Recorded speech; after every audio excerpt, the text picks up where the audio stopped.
Welcome back to Math Meal. Today I'm gonna show you a very cool integration technique that converts the sine and cosine to the complex expressions and uses that to work it out. So this is a chill video. You can relax, and I'll just walk through it. So for example, let's say we're doing the integral of sine of x to the power of 4 dx. This is quite annoying. There's not really a trigonometric identity that this would pop up. There definitely is one, but not one you would learn. So how do we do this? Well, we can use a very, very, very cool fact that, there we go, that sine of x can be written as e to the ix minus e to the minus ix all over 2I. Now this seems like crazy, like where did this thing come from? But based on the famous Euler formula, which is e to the ix is equal to cosine x plus I sine x. And also, if you just do the minus of this, we can get e to the minus ix, or we just input minus x as the input there, is equal to cosine x, because this is really I times minus x, so if you input minus x into cosine, it's an even function, so it's just cosine x. But sine x is an odd function, so sine of minus x is equal to minus sine of x, so it's minus I sine of x. Now, if you add these two, if you subtract these two expressions, these two cancel out, but this gets turned into a plus sign, and what we end up doing is we end up adding, so it's 2I sine of x. And you can already see this pop up here, so then just divide by 2I, and we get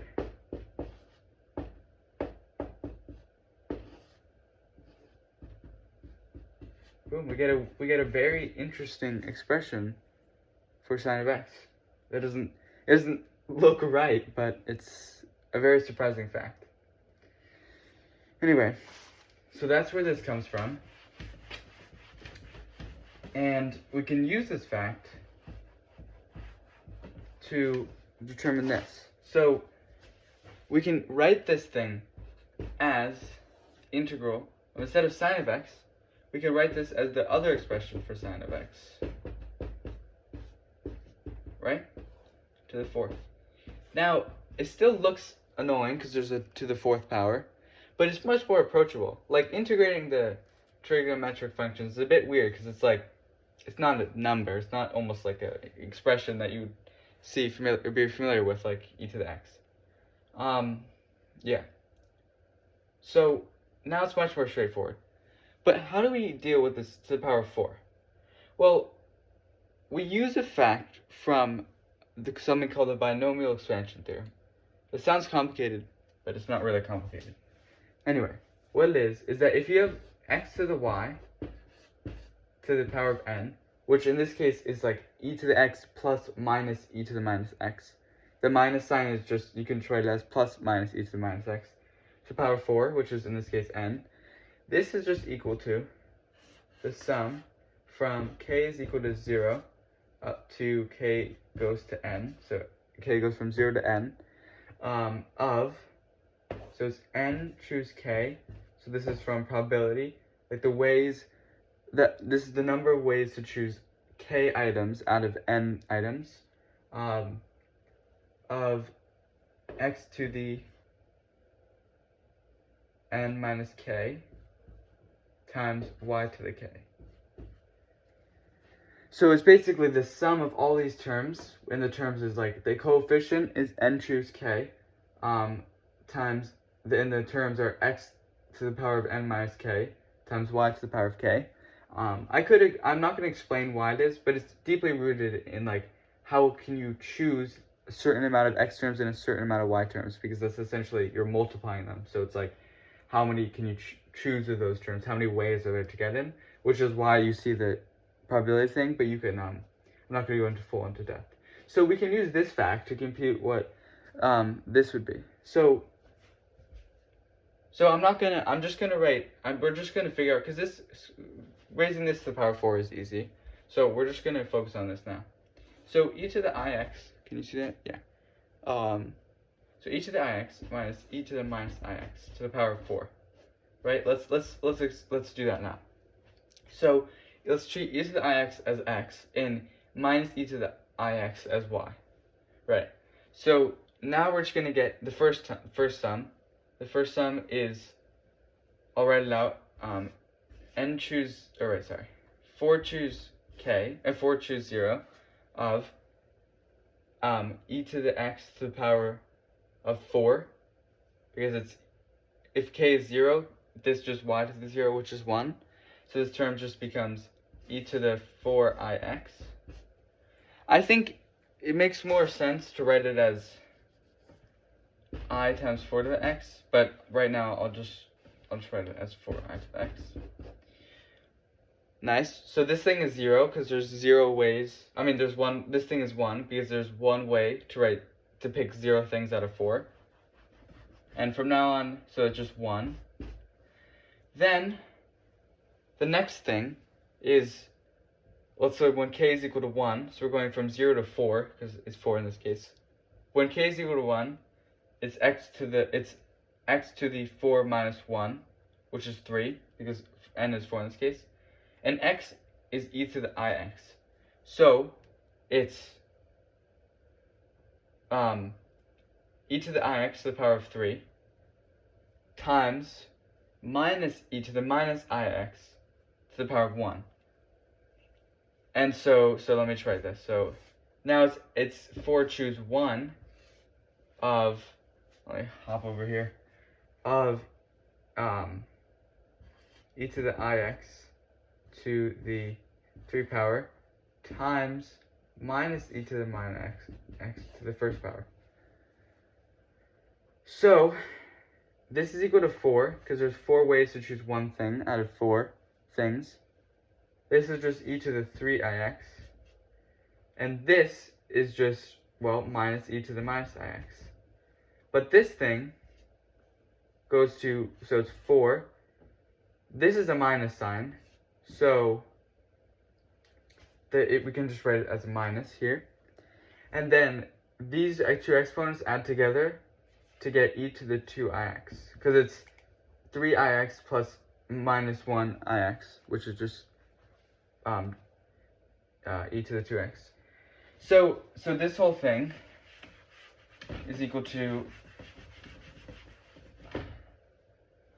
minus 4 e to the 2ix. Now I'm not going to do the same process because it's a bit tedious to keep on writing this down and simplifying it, but I hope you get that. So the next term is when k is equal to 2. When k is equal to 2, the exponents will actually cancel out to 0, and we'll just be left with we're left with 4 choose 2, which is not obvious, but we can use the fact that n choose k is equal to n factorial over k factorial times n minus k factorial. So n choose 2 is 4 factorial over 2 factorial over 2 factorial. This is just equal to 6. So 4 choose 2 is just plus 6x. Or sorry, plus 6. And then the last one would be 3 of those, so it's minus e to the minus,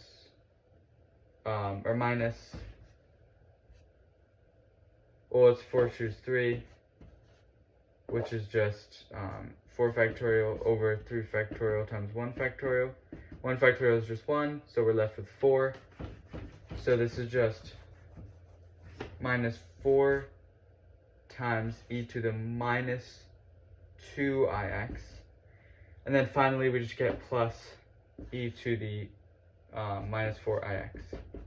Okay, nice. That's a bit tedious. This is just 1, so. But we got the expression. Right. So now we just need to raise this thing to the fourth. So 2i to the fourth. We can split this up. This is easy. So we can split this up as 2 to the fourth times I to the fourth. I to the fourth, you could think of it many ways. You can think I times I is equal to -1. So that squared is equal to 1. Or you could think I is a is a 90-degree rotation. You could think of I as a 90-degree rotation. If you're starting at 1, you go 1, 2, 3, 4, and you get back at 1. So you could also think it in geometrically. So this thing is just equal to 2 to the fourth, because that's 1, and which equal to 16. Nice.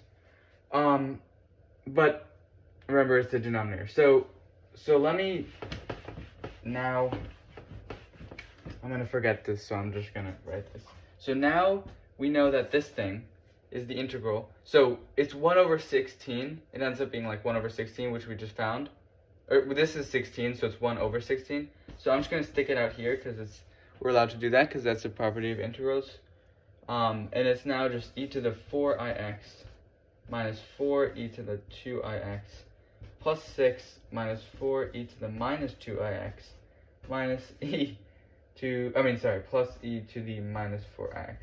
You can kind of see some symmetry here. Like, it's just, the terms are e to the 4ix, e to the minus 2, e to the 2ix, and then 6 is like the symmetric term, and then the same thing, but this is just, these are minus. So now we can just use e to the x integration. We know how to do that, hopefully. Hopefully, can you guys still see that? Yeah. So now e to the 4x, we can think, since the integral is a inverse kind of, it undoes the derivative, we can think, when you take the derivative of this thing, when you take the derivative gives this. And so based on the derivative, let's say like the derivative of e to the kx is equal to k e to the x. So we have this nice proportional property, and so we can use that because, well, we would know that the derivative of e to the 4ix is just equal to 4i e to the ix. So we would just want to make it, when you bring down that 4i, it would just equal to 1, because we want this, it's 1 times this. So this term is equal to e to the 4ix over 4i, right? And when you take the derivative, you bring this thing, 4i, down, so it's 4i times e to the 4ix, and that cancels out with this, just leaving e to the 4ix, which is what this is. Same thing with this. It's a little bit trickier now because we want it to be 4, but you can check it on your own, and it will be this, right? Because if you bring down 2i, well, I'm close. If you bring down 2i, that will become a 4, and the i's will cancel out, leaving us minus 4e to 2ix. 6 is just equal to 6x. This is a little bit difficult. We have to do plus 2 to the e to the minus 2ix over I, because when you bring it down, it becomes a minus. And then that's a bad handwriting. And then this is minus e to the minus 4ix over 4i. Okay. So, and then 1 over 16 is right there. Great, so we solved the integral. Do you really feel good about this? No, I don't. It is done. You could add a plus c. But I don't feel good about this. It doesn't make sense. Like, how could we go from sine of x, which is real, to here? Although they do have a connection, like, I don't want to leave it this way. So you can do a clever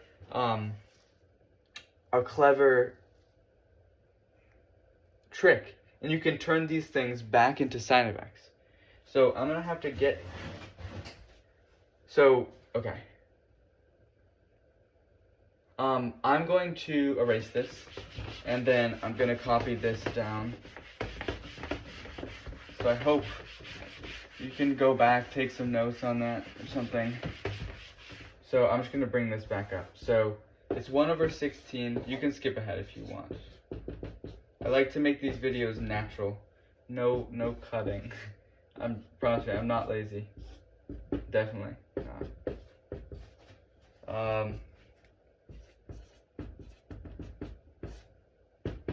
And then finally we have, oh, nope, not 4. Over 4i. Okay. I guess I'm just gonna add the plus c at the end. Always forget that. All right. So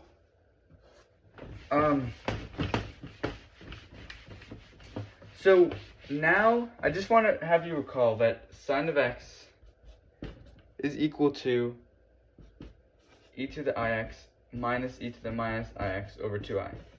Now let's group these smartly. So we have just 1/16. I'm not going to forget that. Then I'm going to group these terms. These ones, like at the ends, I'll do here and here.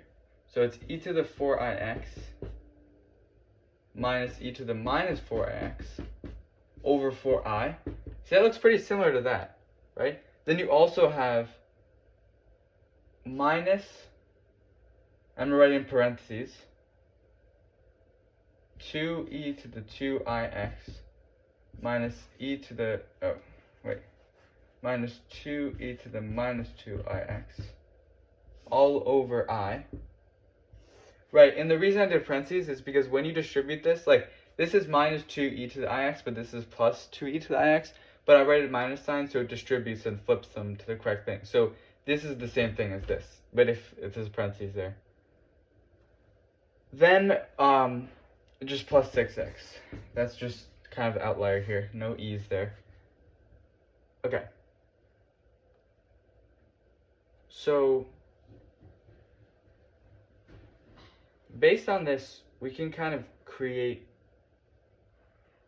because what is this thing? This thing is e to the, this is e to the I4x minus e to the minus I4x over, I'm going to say 2, a half times 2i. This thing is just sine of x, but sine of 4x, right?